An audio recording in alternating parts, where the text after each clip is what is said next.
अशी ही चटपटी टोमॅटोची चटणी तुम्ही एकदाच करून ठेवली की अगदी आठवड्याभर छान राहते. चपाती, भाकरी, डोसा, उत्तप्पम, इडली, थालीपीठ, घावण अगदी सगळ्यांबरोबर खाऊ शकता. तर आजच्या व्हिडिओमध्ये कुकरला अगदी 2 शिटीत तयार होणारी ही डाळ खिचडी आणि त्यासोबत टोमॅटोची ही चटपटी चटणी म्हणजे अगदी तोंडाला पाणी सुटणारी रेसिपी. कधीतरी स्वयंपाकाचा कंटाळा आला, काहीतरी झटपट चटपटीत मस्त पौष्टिक खायचं असेल तर हा बेत तुम्ही सुद्धा नक्की करून बघा. प्रत्येकाला कळेल अशा साध्या, सोप्या, सरळ भाषेत रेसिपी दाखवलेली आहे. शिवाय भरपूर टिप्ससुद्धा दिलेला आहे. म्हणून व्हिडिओ शेवटपर्यंत बघा. जर रेसिपी आवडली तर लाईक करा. चला तर मग सुरुवात करूया.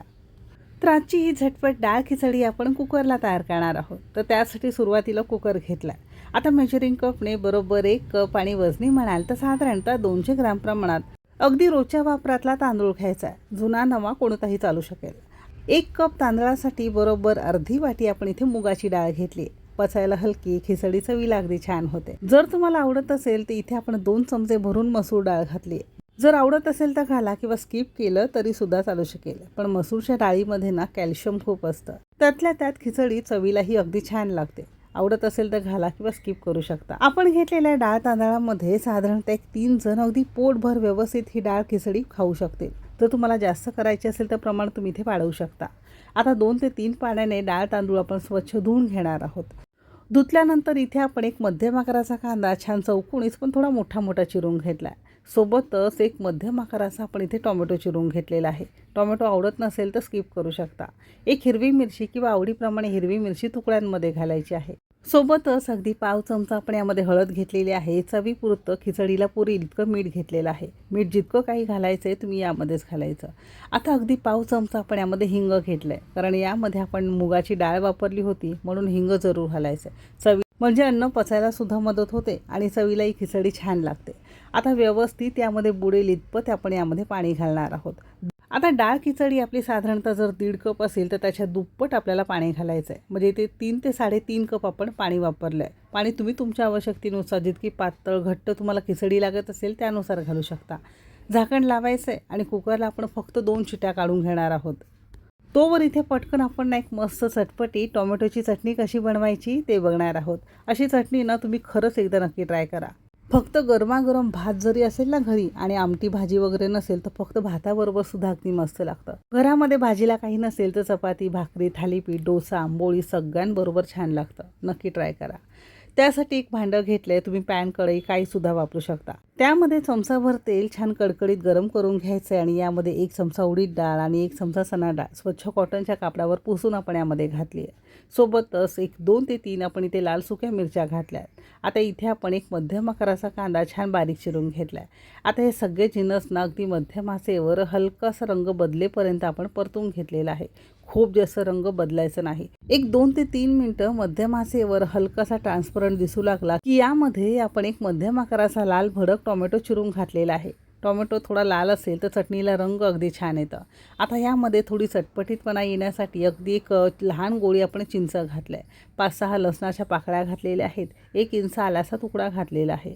आता तुमच्यापैकी बरीच जण म्हणतील आंबट टोमॅटोसुद्धा असतो मग चिंच कशाला. पण चिंचामुळे ना चवीला अगदी छान चटपट येते आणि मस्त चटणी तयार होते. थोडी कमी घातली तरीसुद्धा चालू शकेल. थोडंसं वर खाली करून घेतलं की अगदी पाव चमचा किंवा चवीपुरतं मीठ घालणार आहोत आणि अगदी पाव चमचा आपण यामध्ये हिंग घातलेला आहे. जर आवडत असेल तर थोडीशी देठांसहित आपण यामध्ये कोथिंबीर घालणार आहोत. जर असेल तर घाला किंवा स्किप करू शकता. थोडंसं वर खाली करून घेतलं. गॅस बंद करून हे सगळे जिन्नस गार करून घेतले आणि नंतर एखाद्या स्वच्छ कोरड्या मिक्सरच्या भांड्यामध्ये आपण काढून घेतलेलं आहे. आता दुसरीकडे काय केलं, एका खलबत्त्यामध्ये चमचाभर धने, अर्धा चमचा जिरं, अगदी पाव चमचा यामध्ये आपण बडीशेप घेतली. ऑलरेडी अशी पूड करून ठेवलेली होती म्हणून अर्धा चमचा यामध्ये वापरले. अशी जाडसर पूड तुमच्याकडे करून ठेवलेली नसेल तर जेव्हा तुम्ही टोमॅटो कांदा भाजता ना त्यामध्येच हे सगळे जिन्नस थोडंसं खरपूस भाजून नंतर हे मिक्सरला काढून अशी ही पेस्ट करून घ्या. तसं बघायला गेलं तर याला वाटताना पाण्याची गरज लागत नाही. कारण टोमॅटोला छान पाणी सुटतं आणि त्यामध्येच आपण हे करून घेतलं. जर तुमच्याकडे होत नसेल तर थोडंसं पाणी घालून ही चटणी तुम्ही थोडीशी बारीक करून घेऊ शकता. चटणी अजून आपली तयार झालेली नाही. आता याच पॅनमध्ये फक्त अर्धा चमचा आपण तेल घेतलं आहे. तेल छान गरम झालं की अगदी अर्धा चमचा मोहरी मस्त फुलवून घेतलेली आहे. अशी छान फुलली की 5-6 कढीपत्त्याची पानं घातलेली आहे. आता यामध्ये आपण जी चटणी तयार केली होती संपूर्ण घालणार आहोत. म्हणजे जरी तुम्ही यामध्ये वाटताना पाणी घातलं असेल ना, थोडंसं 2 मिनटं मध्यम आचेवर परतून यातलं पाणी आपण सुकून घेणार आहोत. जरी पाणी वापरत नसाल तरीसुद्धा असं करून घ्यायचं आहे, म्हणजे चटणी टिकायला मदत होते. आता पावसाळ्याच्या दिवसांमध्ये ना भाज्या तशा चांगल्या मिळत नाही. मग अशा वेळेस अशी चटणी जरी तुम्ही एक 5-6 दिवसांसाठी जरी करून ठेवली ना, तरी सकाळच्या घाईगडबडीत नाश्त्याला काही बनवायचं नसेल तर चपाती भाकरी बरोबर तुम्ही खाऊ शकता. डोसा असेल, उत्तपम असेल, इडली असेल किंवा घावण असेल, थालीपीठ असेल, अगदी सगळ्यांबरोबर चालू शकतं. संपूर्ण यामधला पाण्याचा अंश आपण काढून टाकल्यामुळे अजिबात ही चटणी आठवडाभर फ्रीजमध्ये ठेवायची, म्हणजे अजिबात खराब होत नाही. तर नक्की ट्राय करा. कुकरला साधारणतः 2 शिट्या झालेल्या आहे. हलकासा कुकर गार झाला की याचं आपण झाकण काढून बघितलेलं आहे.